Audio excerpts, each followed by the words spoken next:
How's it going, people? My name is Frank and welcome back to N5 Narrative. We have just seen Arsenal versus PSV at the Emirates in the round of 16 of the Champions League. The game ended 2-2 and of course, on aggregate, Arsenal go through to the quarterfinals of the Champions League 9-3. Boy, obviously we'll talk about the game first, but there is, something bigger to talk about than this game, absolutely. Just before we get into the video as well, make sure to subscribe to N5 Narrative if you haven't already and turn on post notifications to make sure that you never miss a video. It's only going to get more interesting from here for Arsenal. And breathe. Wow. It's been a hectic last few minutes. I've literally just seen the penalty shootout between our quarterfinal opponents in Real Madrid and Atletico Madrid. But let's talk about this game first. Of course, it ended 2-2. In the grand scheme of things, doesn't really matter. But, if you're looking at the performance as a singular performance, it wasn't fantastic. But I didn't expect fireworks from Arsenal today. We was already 7-1 up on aggregate. So, for me, I was expecting, even with the starting 11, I wasn't expecting us to play as strong a starting 11 as we did today. If you look at it, we had the likes of David Raya in goal. Could we have played a Neto? Could we have played a Setford? Thankfully, it worked out in our favour, and David Raya actually got quite good in this game. Obviously, they scored 2 goals, but the way I look at it, the Ivan Perisic goal, not much you could have done about it, and the second goal from PSV was just a fantastic goal. Chipped over him, absolutely nothing you could have done about that. Other players, Gabriel, again, should he have played? I think that one can be, forgiven a little bit more considering, all the suspensions that we could have been facing for the quarterfinal. Obviously, the likes of Yuri and Timber, that if he got yellow carded today, would have been unavailable against Real Madrid. I think Calafiori was the same as well, so I do kind of understand that. Declan Rice.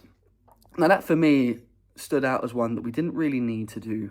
Obviously, it's fantastic that he got the goal today, but for me, if he was going to start, maybe we could have brought him off at half-time. He didn't really need to play any more than 45 minutes today, considering the game was already done. But that's the way I look at it. If we're looking at some other individual performances as well, Kivior, probably the one negative on the game. I really don't want to see Kivior in an Arsenal shirt ever again. And I know some people will say that's quite harsh, but I think we have to uphold certain standards at Arsenal Football Club, and Kivior is not up to those standards ability-wise. His best 2 performances this season have been against Preston and Bolton. And if that's his level, I don't personally believe that he should be anywhere near Arsenal Football Club. At the time, I think it was a sensible signing, a squad player for not too much money.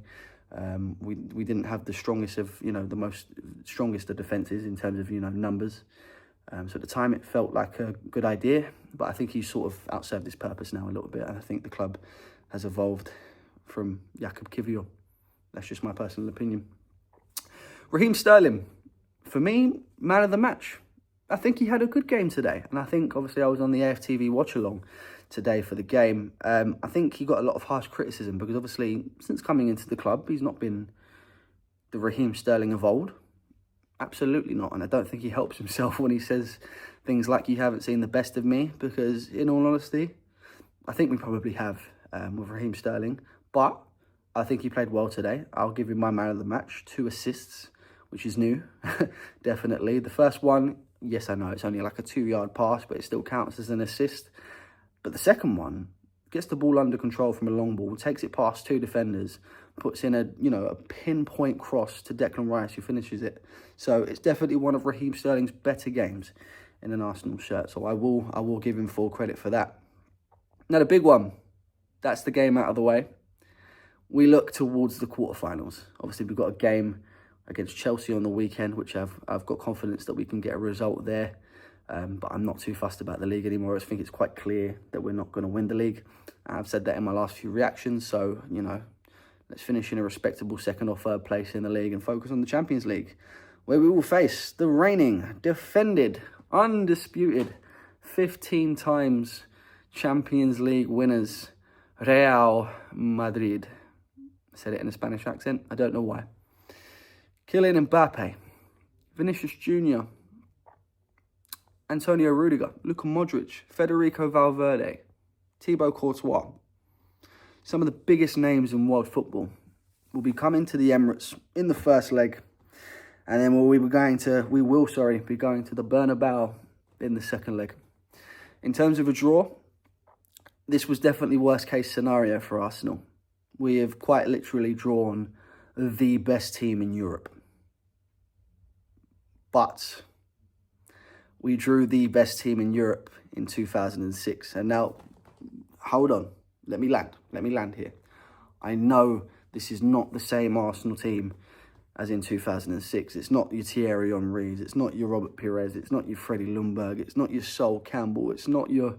I was going to say Vieira, but Vieira wasn't even in that team, and it was still amazing. It's not your Fabregas. There you go. I'll use Fabregas instead. But we went into that game in 2006 as massive underdogs. No team had ever won at the Bernabeu before Arsenal, and Thierry Henry stepped up and became the first team to do it.